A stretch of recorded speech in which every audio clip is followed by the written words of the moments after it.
Adobe Premiere Pro CC allows you to create open and closed captions with flexible options for font, color, size, and position.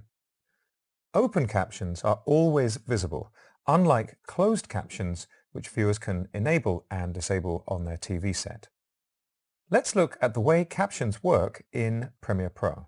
To follow along, copy the assets that accompany this tutorial to your Creative Cloud account. I have a sequence open already, and I've got a couple of stretches of voiceover. Let's have a listen to the first part. 熊野古道は何千年もの歴史がある。 I'm going to start by creating an open caption. So I'm going to go to the new item menu at the bottom of the project panel, and I'm going to choose Captions. The first New Captions dialog gives you settings for the caption that are based on your current sequence. You've got things like the height and width and time base and so on. I'm going to click OK on here, and now I can specify the caption standard. You'll notice that we've got CEA 608 and CEA 708 teletext and open captions. If you're working on standard def, you're probably using 608, and HD it'll be 708. In this instance, I'm going to start with open captions because these give us a few more options. And I'll click OK.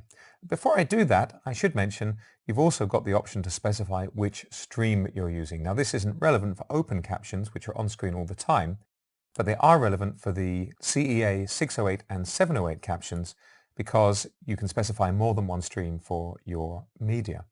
I'm going to go back into Open Captions and click OK. You edit captions into a sequence in Premiere Pro in much the same way that you'd edit a graphic in. So here's my new captions item, and I'm just going to drag this up to my video 4 track and line it up with my voiceover. If I position my playhead over the caption, you can see the text waiting to be updated. Though captions behave a little bit like titles, you don't use the title designer to adjust them. In fact, there's a dedicated Captions panel under the window menu with additional options that relate specifically to caption text. Here I'm going to change the text, and in fact I've already got the text in the titles for some graphics I've imported into this project. I just put this in so you could see me copy and paste it. So here I'm selecting the text and I'm copying with Control-C, that'll be Command-C on macOS. I'm going to select the caption, go back into the Captions panel, and now I'm pressing Control-V or Command-V on macOS, and you can see the text updates right away. Many of the settings in this panel should be pretty familiar to you. You can specify a font, you can choose whether it's regular, bold, and so on, specify a size, and you can give it an edge stroke if you want as well.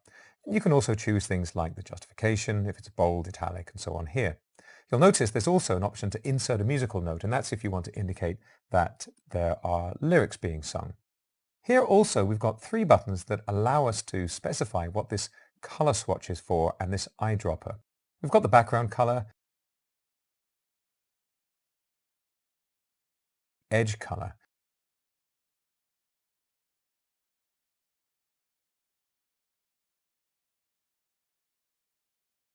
and we've got the text color.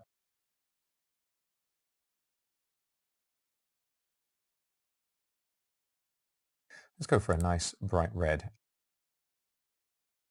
And of course the caption updates on screen. Remember, these are open captions which are always going to be visible. When you're choosing the background color, you also have the option to specify a level of opacity. You see I'm dropping this down to 31% and it's becoming semi-transparent. Let's leave that back on 100% for now. Next over, we've got this control to specify where on screen the caption is going to appear. And of course, this is particularly useful if you've got multiple speakers and you want their text to appear and disappear at different times. I can click to set the position to the top of the screen, the center or the middle, left and right, and so on. And you've also got dedicated X and Y position controls in case you want to make more subtle adjustments. Now that I'm all set, I'm going to want to add another caption. And to do that, I'm going to extend the duration of my caption item here in the timeline. I'm just going to click on the edge of the caption and I'm going to trim this using a rolling trim and just pull this out to pretty much the end of the sequence. So what you're seeing here is one caption item inside of which there is a specific caption. That's the first part of the text. I'm going to click at the bottom of the Captions panel to add another caption, and you'll notice it appears right next to the first one And you can see from these timecode entries that one begins right after the other. Let's get the text from my bin, select the text, copy, select my caption, click in the box and paste. And now you can see I've got my second caption. Of course, it's in the wrong spot. I could adjust the timecode references if I want to, but I can also click and drag to pull this over actually on the timeline and click and drag to adjust the duration. If I move my playhead over, you can see there's the text. You can also right-click in the lower part of the caption item and choose to add a caption. And when you do, the caption will be added where you clicked. So it's a little bit quicker for specifying the start point for a caption.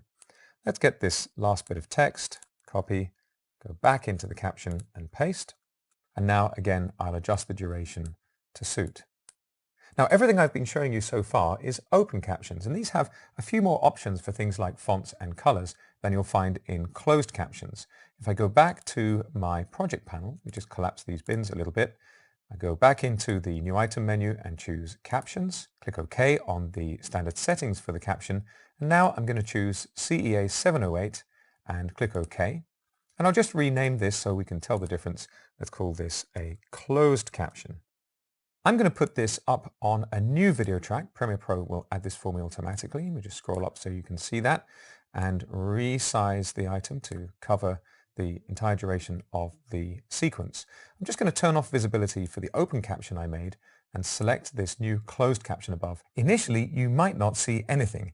I am going to see this caption here if I move my playhead over to it, but if you've got the wrong caption standard set, you might not see any captions at all.